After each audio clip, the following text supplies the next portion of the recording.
Hello, my YouTube friends. Thanks for joining in tonight.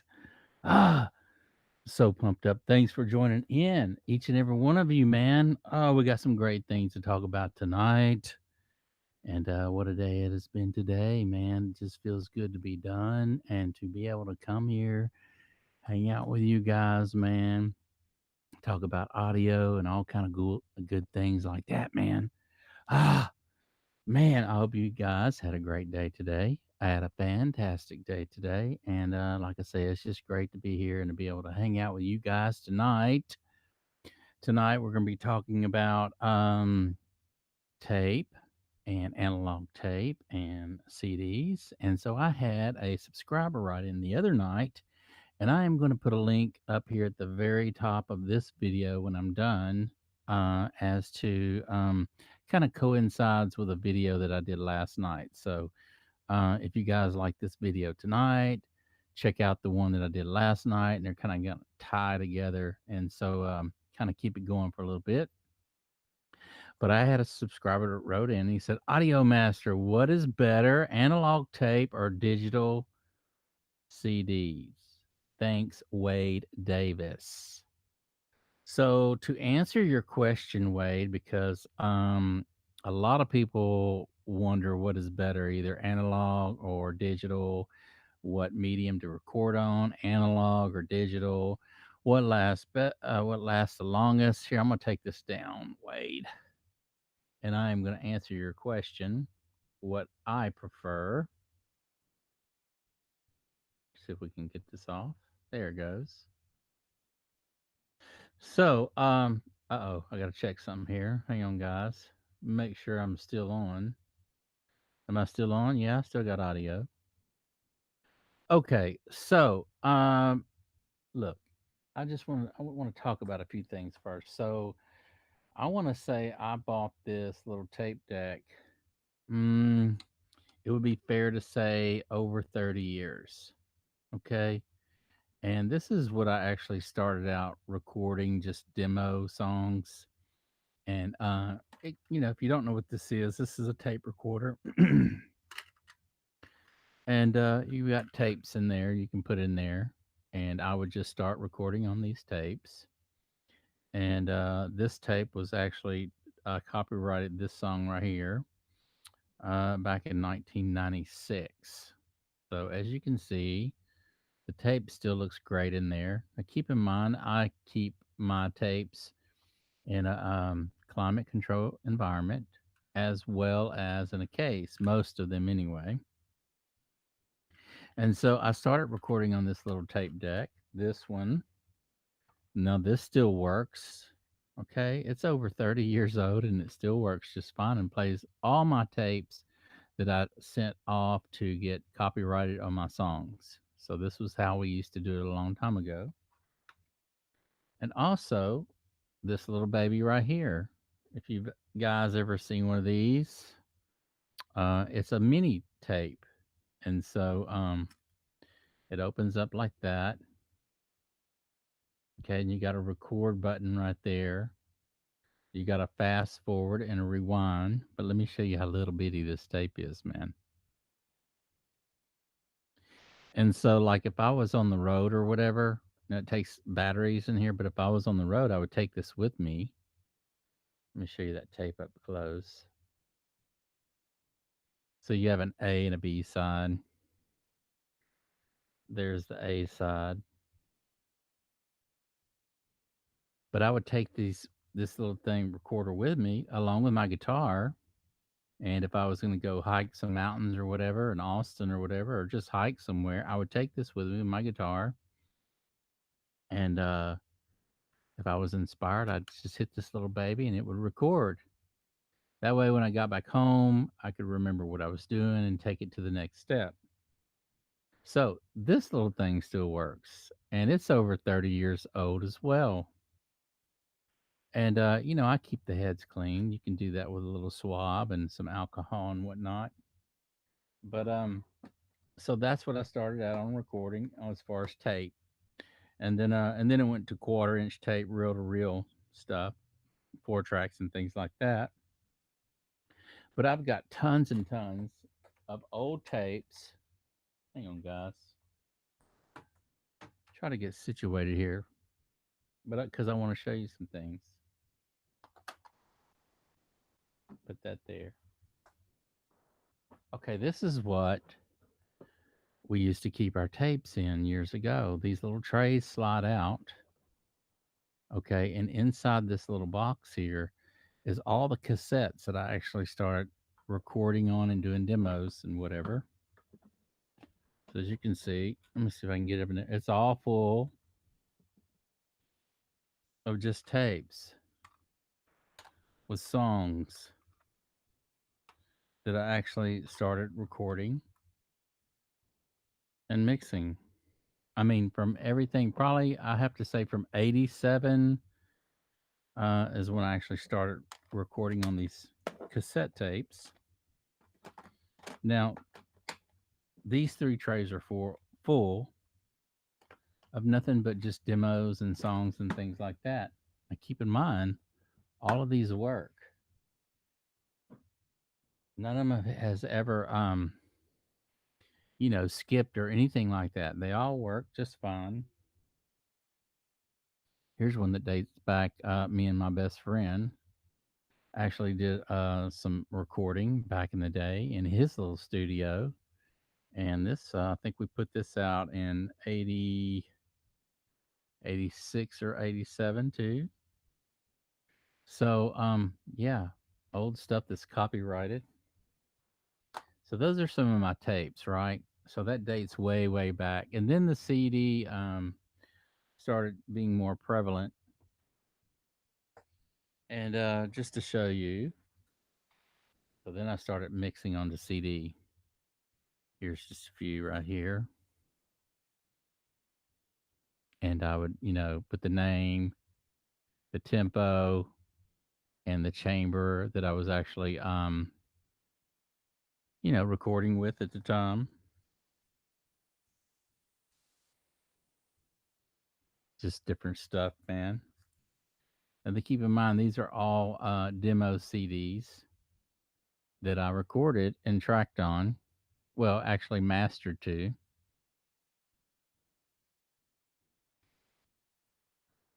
So these are just tunes that, over and over and over and over and over and over and over, trying to get the mix right. A lot of these were just, like I say, demos, and they were also CDs that I was, just crafting, working on my mix, man, trying to get my mix just right. So there's just a few, right? Now, hang on. It gets good, man. Hang on.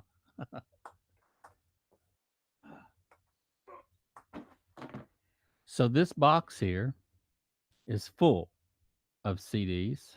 Move that up just a little bit so that I can squeeze this box in here and show you all the mixes that I've done for demos onto CDs. Okay, so this thing is pretty much full of CDs that I've, that I've done. I don't know if you can see if I can get this in the picture. Oh, you see all those CDs in there and whatnot? This thing is just full. And these are all the mixes that I've done through the years, man. I've got every single mix pretty much that I've done personally in my studio. And talk about that's a lot of times going and checking for references. Look at that, man. That's a lot of reference CDs right there, right?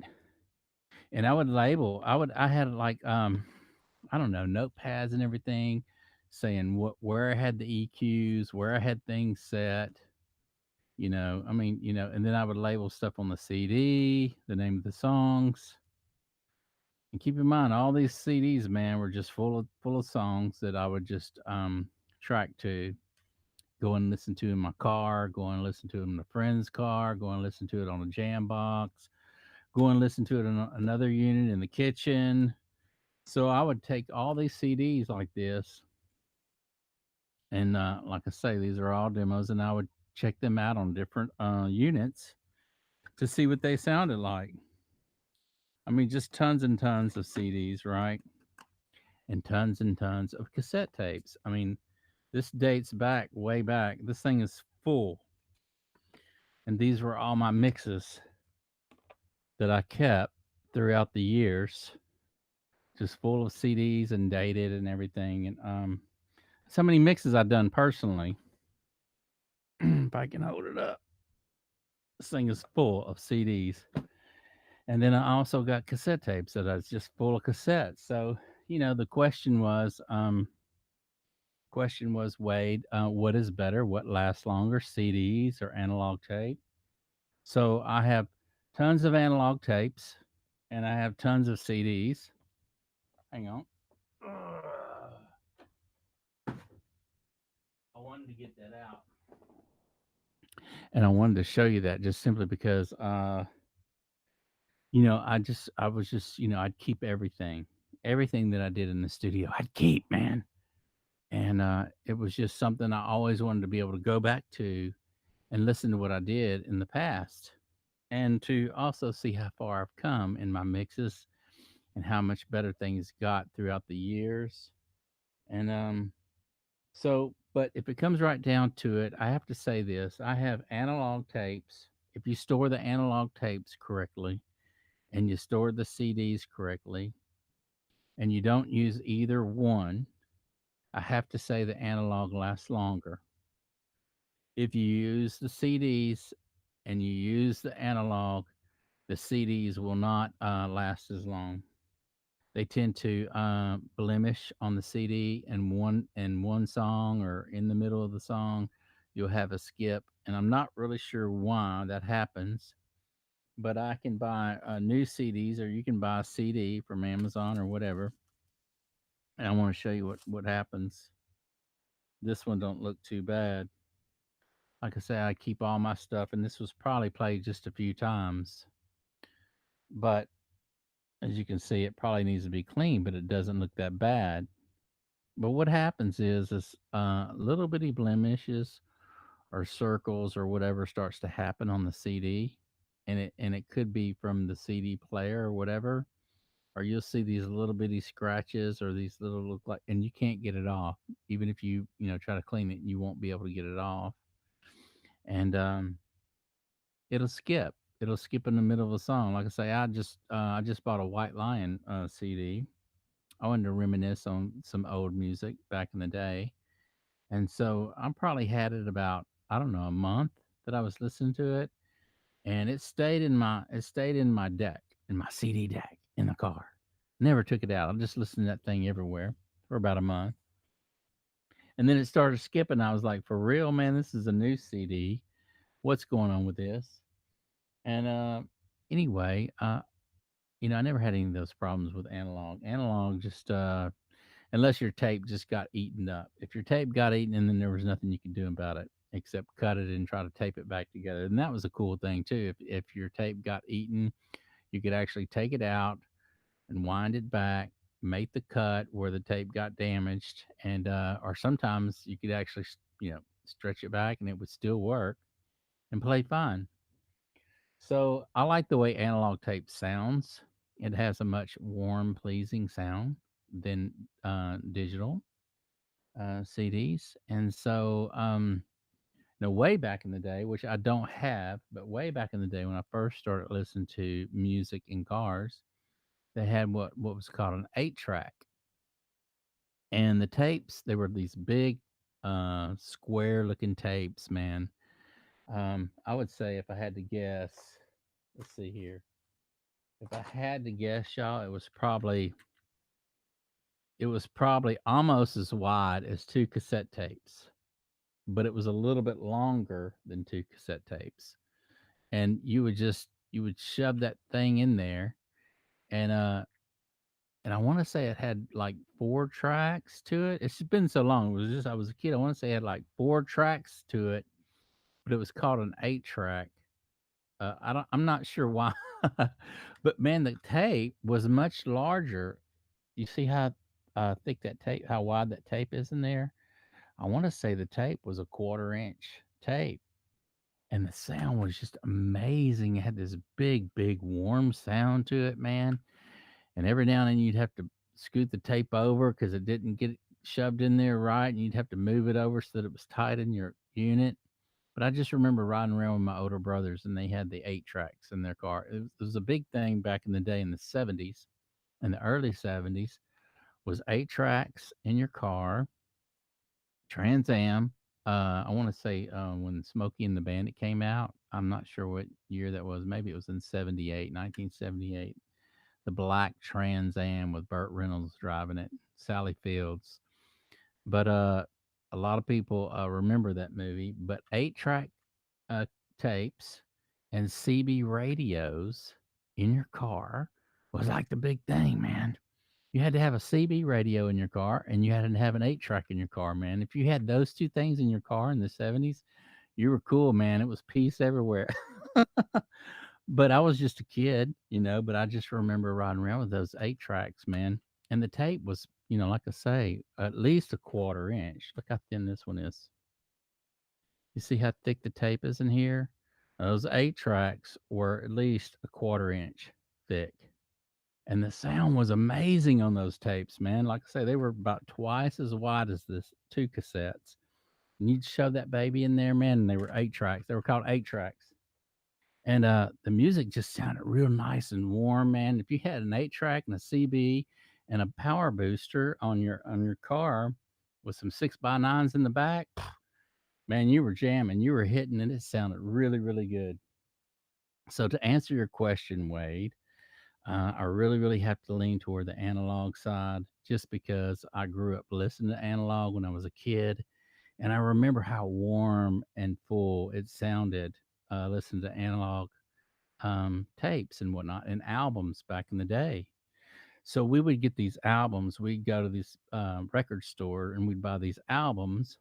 And the coolest thing about these albums was always opening up and having these cool things to look at and pictures and things to read and whatever was on the album. And that was a big thing back in the day, man. You get a new album and you go home and put it on and you open it up, man, and look inside and everything, all the pictures and whatever. And but so I grew up listening to analog stuff, old records and 45s and analog tape, and my ears just got real comfortable hearing that. And then when digital came out, it was such a difference as far as the way it sounded. And a lot of people that were younger that didn't have that transition to be able to listen to what old analog records sound like or tape sounded like really, really missed out on a lot, man. And so, but I've been seeing some cool things. I've been seeing people are, actually doing albums now, man, and DJs are using albums and tube amps and things like that to actually add all that warmth and things that, is so pleasing to the ear. And that's why we could listen to music for so long, man. I just remember going over to my friend's house and we'd have all these albums. He'd have a bunch and I'd bring over a bunch. And we'd sit there in his room on a Saturday night, man, and just listen to all these cool old albums and whatnot from the 60s, The Doors, and Led Zeppelin, and just all these cool, great albums, man. And that we were entertained the whole night, just sitting in a room, listening to analog music, man.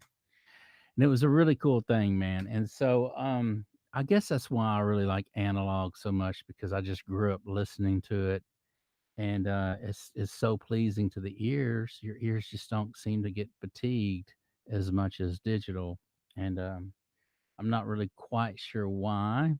Maybe because of the loudness factor. I'm really not sure, but I just know that I can listen to CDs now, man. And after the first CD, if I've got it cranked up really loud, which I like riding around in my vehicle cranked up. If the music's not loud or if it's too loud, you're getting old. So anyway, man, I don't want to get old, man. So I've got my stereo cranked up and I'm riding around in my car. And about after the first CD, it's like, okay, I got to turn it down, man, because my ears are starting to get fatigued and it's not very pleasing. But I just remember listening to those great analog. I've got a turntable in here that my mom left me, and I've got some cool old albums still, some Journey and some old stuff, Boston and stuff from back in the day. And I'll put it on that turntable in there, man, and I'll crank it up probably about three or four, and it fills this whole house. This is a one, two, three, 4 bedroom old house, and the music just it's like it just goes right through the walls Has a nice, really warm sound, so you don't have to turn it up that loud for it to fill the whole house up, man. It's just amazing. If you go back and you find some old analog tapes or albums and whatnot and listen to those, just how beautiful it sounds and how nice it sounds. Oh my phone's never ceases to end, y'all. I love this because I get on here and people start texting me and whatnot whenever I'm doing my show, and I can't get back with them, so I got to get back with them after the show. But I'm gonna put a link in here if any of you guys want to join me, man. I really wanted to talk about analog tape, and how cool it was. And this was, like I say, this was a cool little device. This still works. It's a Sony, and this was something that I actually took with me on my trails. And I take my guitar, batteries. I'm gonna show you this little tape in here. This is analog tape. But I would take this, and that way, if I was in the moment of writing something, I would actually have something to record on, up in the hills or whatever. And I could just start, improvising and start writing some stuff and record on this little baby. And the coolest thing about this thing, y'all, is it still works. All my analog stuff still works, except one of my Tascam, one of my newer units that I bought. But this was a cool little piece that I got a long, long time ago, and this one still works. This was actually what I recorded all my tapes on, and would send in to, get copyrighted. This was a cool little piece.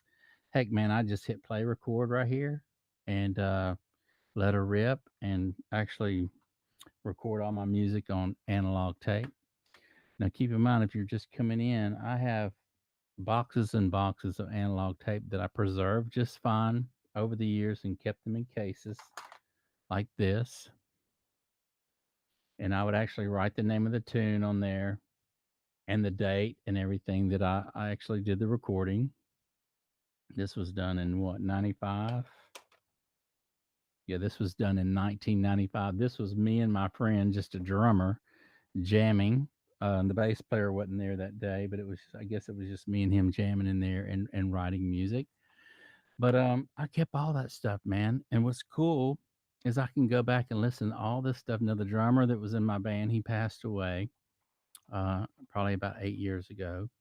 And so I miss the dude, and so I can listen to these tapes of us jamming and him tearing it up on the drums, sounding like John Bonham. He was a really, really, really good drummer. And I miss him, man. And so I can go back and listen to these cassette tapes and remember the times us jamming in the jam room together, just him and I, without the bass player or anybody. We just get in there and just I would show him things that I would come up with on the guitar and writing a new song, and we would just jam together without a bass player. It was kind of cool.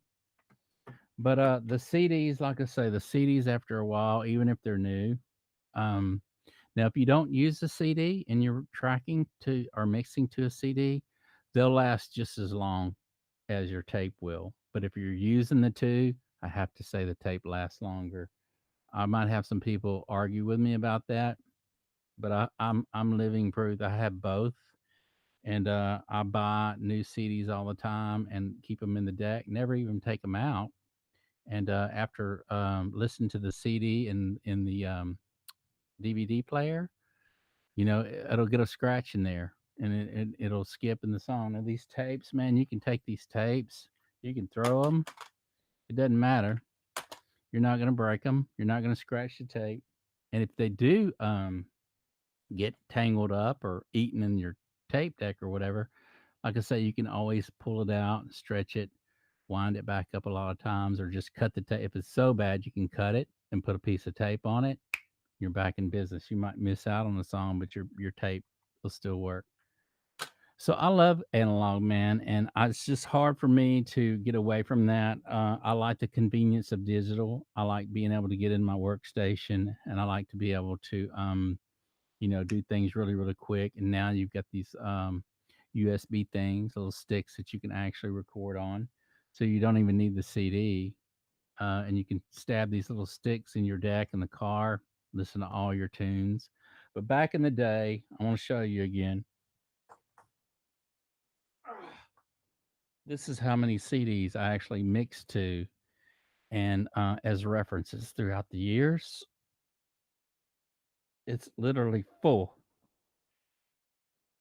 of CDs that I actually reference CDs, songs, going back and forth from the car and other vehicles and whatever. Just check my mix and see if my mix was good. And so this is half of it, man. So you can see the money I've spent just in CDs trying to get mixes right and actually learning. And those are that's living proof and time that I put in the studio to work on my craft and get to be a better mixing engineer. And I'm still learning. You never stop learning, man. And so it's just a beautiful thing, and that's why I just love it. And I really like going back and listening to those CDs and tapes just to reminisce on. And it doesn't matter. I can put in something, and it takes me back to that very day. I remember in the studio mixing out that song, especially the ones that I labeled on there on the CDs, because some of them weren't good mixes, right? But they were reference mixes. But I would label on the CD and the inserts as to what reverbs I was using, what song it was, and it kind of made it nice with the tempo of the song.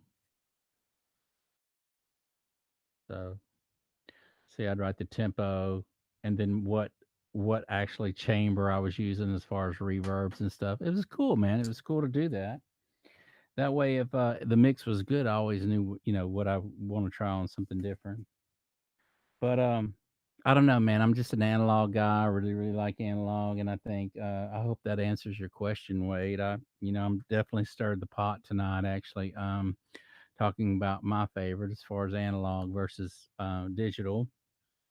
But being that I really loved the analog sound growing up as a kid, it was kind of I just fell in love with that sound, man. And I really wish that we would somehow either get back to or somehow be able to make MP3s sound like old albums or even better, with that warm sound, but still nice and thick and like ice cream, man. It was just beautiful, beautiful sounding. I love those analog stuff, man.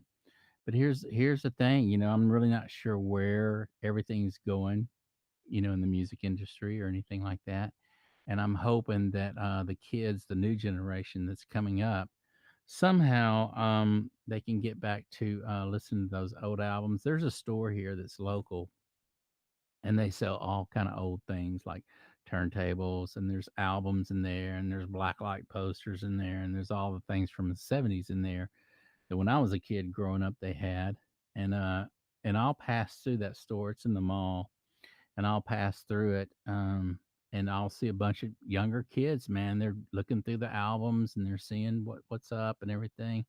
So maybe it'll come back. I'm not sure. I hope it does, because once you're hooked on those albums, man, like I say, they fold out and they got all kind of cool stuff on the inside.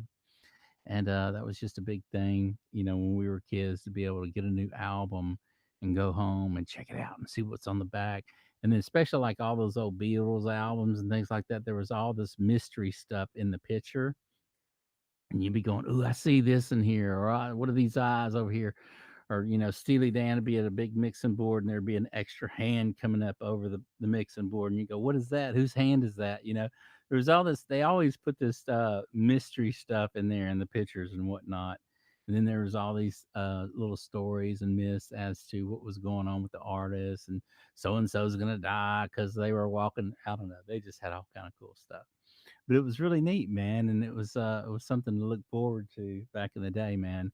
So now when you buy music, you just get on Amazon or whatever, or Apple or Music or all this kind of stuff, and you can just download it, and you don't even got to wait for a CD to get in your hands or anything, but you just download it and listen to it on your iPod and different things like that.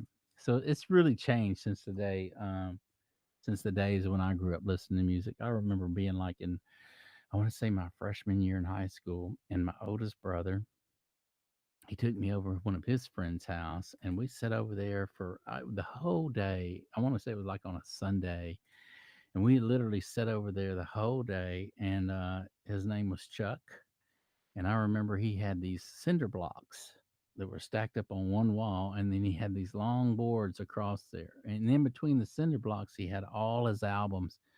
And he literally probably had, if I had to guess, 1,000 albums, because that whole wall was just full of albums. And then he had another room with albums, and he had the awesome turntables up there and these nice old preamps with tubes and everything. These killer big speakers that sat in the corner of the rooms, and we just sat back on the couch, man, and just literally listened to all kind of cool stuff. Back in the day, man, a lot of Bob Dylan, and he had everything, man. But we just and that was the thing, man, just to sit in your room and listen to great music, man, because back then it was just so good, man. The songs were well written, it was well recorded. Ah, I miss that, man. I really, really miss that. And here's what I want. I want that for the new generation. I want them to be able to experience how wonderful the sound was recorded, how great the engineers were back in the day, how they really, really took pride in their art and their craft, and wanted their music, their mastering to be the best that it could be. And there was just so much time and effort put into that, and the results. You can definitely hear the results as to just how much they put their heart into it, And it was like, can we get back to some of that? Can we get back to some of that, man? So anyway, man, I'm hoping you guys enjoy this show tonight, man, because I've got all the stuff I pulled out, and I was like, I'm gonna show these guys, I'm gonna show my subscribers all my Degum cassette tapes that I've collected and started out on recorded. Like I said, I started recording these cassette tapes back in '86 and '87, '86 or '87, probably '86. But I've got tons of these that are labeled with songs on them that I recorded. And here's the cool thing about it. Look at this, y'all. I want to show you something. I want to show you something, man. Some of them ain't labeled, but I just want to show you. You see that tape right there? Look how nice that looks, man. And look how nice it looks. There's nothing wrong with these tapes. I mean, and these are 34 years old, man. Still labeled, still memories on there. What is this one? Dusty and Randy. Yeah. So this is I mean, yeah, just all kind of stuff. This was me and a friend. This was when I copyright in 1995, 12/1/1995. So it's kind of neat, right? To be able to go back and listen to stuff that I did over 30 years ago. Actually mixed myself and recorded and played guitar and whatnot too. So I've got some cool stuff, man. And here's the thing: I've kept all that stuff through the years. So I'm not sure if my son will ever go through any of this stuff when I pass, if I pass before him. But I want I'm gonna leave it. I'm gonna definitely have it there for him. So if he does want to go through all these CDs and all these tapes, which he probably won't, but if he does, it'll be here for him to listen to. Um, I don't know. Who knows, right? It's one of those things, man. But I appreciate you guys joining in tonight, man. It's just so exciting to have you guys come here and hang out with me on this night, man. And we got a lot of great things going on. As you know, we have the new Audio Master T-shirts that's coming out. And here's the thing, y'all. I am so stoked about the new shirts that's coming out because, as you guys know, in Southeast Texas, black. If you wear black T-shirts in the sun, man, it'll literally fry you. So the new shirts that I got for the summer are this. They call it Heather, but it's a tri blend shirt, so it's stretchy, but it's like a gray and a white, a mix. And the audio master is going to be red with blue stars, and then I'll have the stars on this side. That's going to be blue that ties in with the front, right? And then the YouTube will be just like the YouTube symbol. They have red and white, red and black on the white shirt. But I don't know, man. I'm just excited about getting the Audio Master T-shirts because I'm going to be giving some out again. The new ones that's coming out, order 24, and hopefully they'll be in next week. And so, if you guys I'm just stoked about it, man. I can't wait to start wearing for summer. It's gonna get so hot, like I say, and it's gonna be nice to be able to put these up in the closet, the black and white ones, and save them for the fall. So you can tell you can tell when somebody's not from Southeast Texas if they're wearing a black shirt in the summer here. They're not from here because it's too hot. It'll burn you, man. It'll burn your skin, man. So you got to wear light colors here by the Gulf Coast. But thank you guys so much for joining in, man. If you haven't hit the subscribe button, I think it should be in that corner over there. I always get confused what corner it's, but it's this little bitty icon. It says Audio Master on it. If you hover your mouse over that, it'll say subscribe. Subscribe to the channel, man. Slam that bell, man, and get on in. Also, wanted to mention for a few of you that's just joined the Audio Master show and the Audio Master group on Facebook.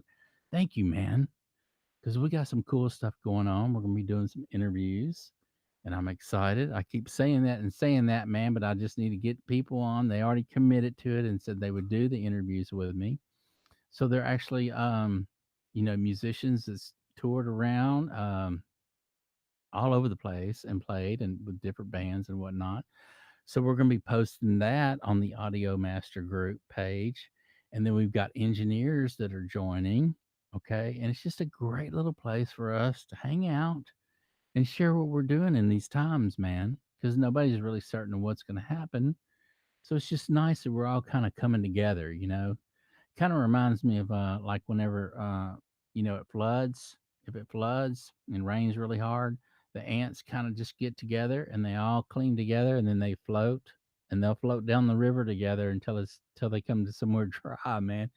It kind of reminds me of that, man. How we're, the engineers and the music producers and the musicians, we've got this great little place to connect right now and come to in these times that we're in, man, and connect and make new friends and share different ideas with each other and just hang out, man, and have a place to go and share our ideas. What a great thing, man.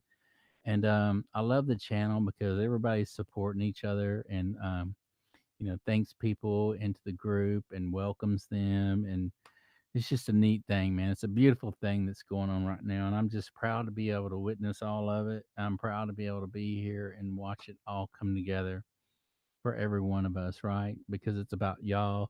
And here's the thing, man.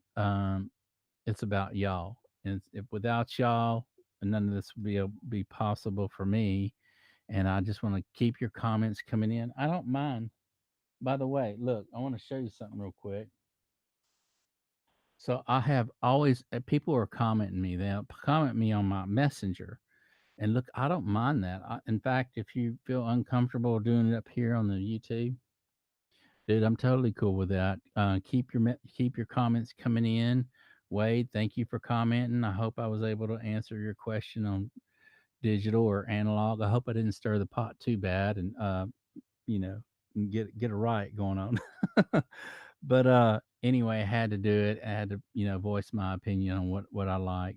And I'm an analog guy just because I grew up listening to analog and records and whatnot. I don't know. There's just more to it. It just had more meat to it than digital CDs or whatnot or MP3s. Uh, I feel like we took a step back going to MP3 rather than taking a step forward. Even though it's convenient and you can slam them in and buy, what is it, $1 a song or whatever. I think it's really affected the music business in a lot of ways, and in not good ways, right? And so anyway, that's why I'm a big fan. But keep your comments coming in, man. Keep them coming in, and I get back to every one of you. Y'all are all important to me. Every one of y'all are important to me, and I just thank you, man. I thank each and every one of you again and again and again. And keep them comments coming in, man. And also, if you haven't subscribed to the Facebook group, I had a little problem. Tony joined the group, and I had a little problem getting him in. I'm glad he came in. Thank you so much, Tony, if you're listening. I appreciate you coming in and being a part of the group. But I think you have to be friends, or I have to friend you. I think we have to be friends on Facebook before I can invite you, send an invitation to you. So I need to check into that. Maybe that's something on my end that I'm not doing right or something, but I need to check into that because I like people to be able to join or ask to join or whatever without having to go through all those steps. So I need to look into the I need to get into the parameters of all that and try to figure out what's going on. It could be on my end. But thank you again, Tony, for joining. I appreciate it. And look, if you got anything exciting that you've done in the past or in the future coming up or whatever, you're in the studios, post it on our group, man, and let us see what you're doing, man. I mean, that's just the coolest stuff. We all want to know what everybody's doing, and whether you're writing music on the piano or just write something. And I've got people that are actually submitting their stuff on the channel. So I have Aaron. He's a guy that I work out with at the gym. He's an instructor and he's an excellent trumpet player, by the way. And so he's been putting some trumpet parts down on the group, and I just love it, man. So I love it when people are putting what they're doing, working on their music or whatever. It's just a place where we can all just check it out and encourage one another. Because my channel, if you don't know by now, my Facebook channel and my YouTube channel is really about encouraging you guys, and it's about inspiring you to, if you've lost your little uh and you feel like you're just in that in life or whatever.